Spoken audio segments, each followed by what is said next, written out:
Good evening. Thanks for joining us on the news at 8. Today, the 22nd day, the month of June 2022. I am Grace Dorcas Nyeka. First headlines.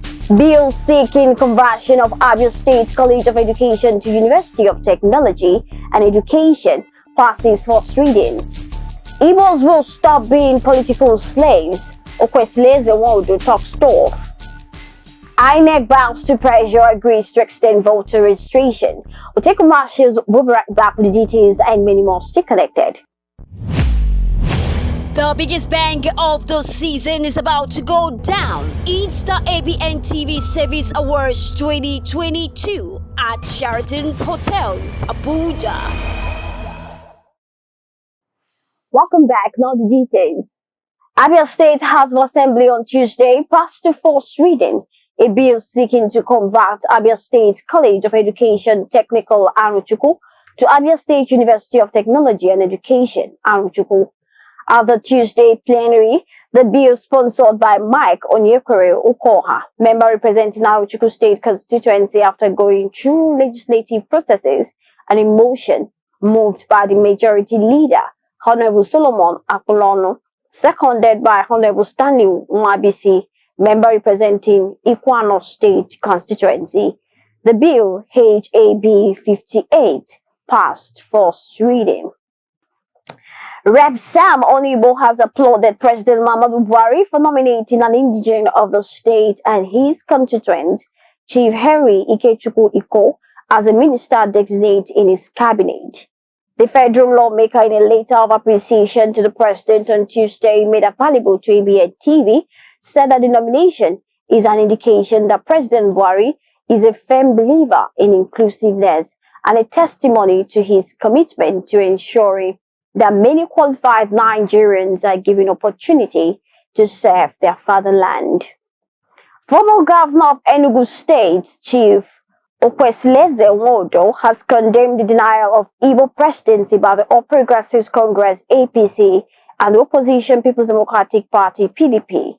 Wodo, who spoke with Vanguard, noted that Igbos will not remain political slaves serving other geopolitical zones in Nigeria. The former national chairman of the People's Democratic Party stated this while reacting to the emergence of Peter Obi, ex-governor of Anambra State, as the presidential candidate of the Labour Party. A federal high court in Abuja on Wednesday ordered a temporary forfeiture of a 90 million naira worth of property linked to Abubakar Dasuki, son of former National Security Advisor NSA Sambo Dasuki, to the federal government. Justice Emeka Nwete, in a ruling, gave the order after counsel for the Economic and Financial Crimes Commission (EFCC), Olaruwaju Adeola, moved an ex parte motion to the effect. President Muhammadu Buhari will leave Abuja on Wednesday for Kigali, Rwanda, to attend the 26th Commonwealth Heads of Government meeting. The president will be accompanied by the Minister of Foreign Affairs, Geoffrey Onyama, the Minister of Finance, Budget and National Planning, Zainab Ahmed, the Minister of Health, Osage Ehineri, and the Minister of Environment, Mohammed Abdullahi, and the Minister of Communications and Digital Economy, Isa Ali Pantami. The Independent National Electoral Commission, INEC, has bowed to pressure from Nigerians to extend the deadline for voter registration. ABN TV gathered that the ongoing continuous voter registration exercise was initially slated to end at the end of June 2022. The chairman of the House of Representatives Committee on Electoral Matters, Honorable Ishatu Jibri Daku, disclosed this while briefing fellow lawmakers on the committee's effort to ensure implementation of a House resolution reached last week. President Muhammadu Buhari on Wednesday urged the Senate to screen and confirm Alhaji Muhammad Shehu for appointment as the chairman, Revenue Mobilization Allocation and Fiscal Commission.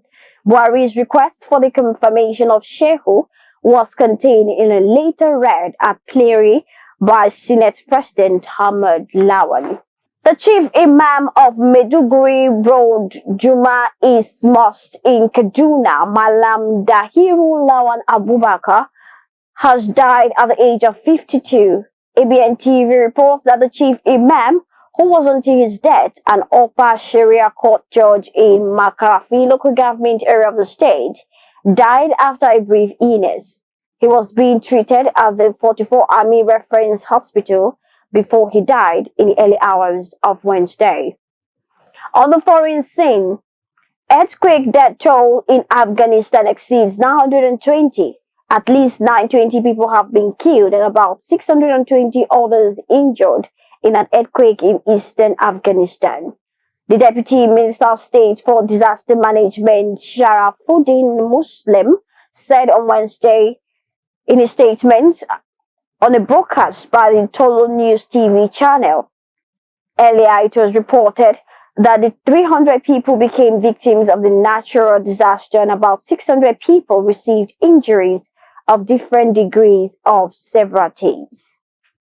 While in sports, Super Eagles assistant coach Finidi George has expressed satisfaction with the performance of the team in the 2023 Africa Cup of Nations qualifiers. Recall that the three-time Afghan champions became their champion with a 2-1 win over Sierra Leone before thrashing Sao Tome 10-0 in Morocco. And this brings us to the end of the news at 8. But before we go, a recap of our major headlines. Bill seeking conversion of Abia State College of Education to University of Technology and Education passes first reading. Igbos will stop being political slaves. Okwesleze Wondo talks tough. INEC bows to pressure, agrees to extend voter registration. These and many more you find on platforms. Just log on to www.abntv.com.ng, and you can also follow us on our social media platforms being displayed on your screen. I am Grace Dokas Nyekato. Please, on my trust, stay safe.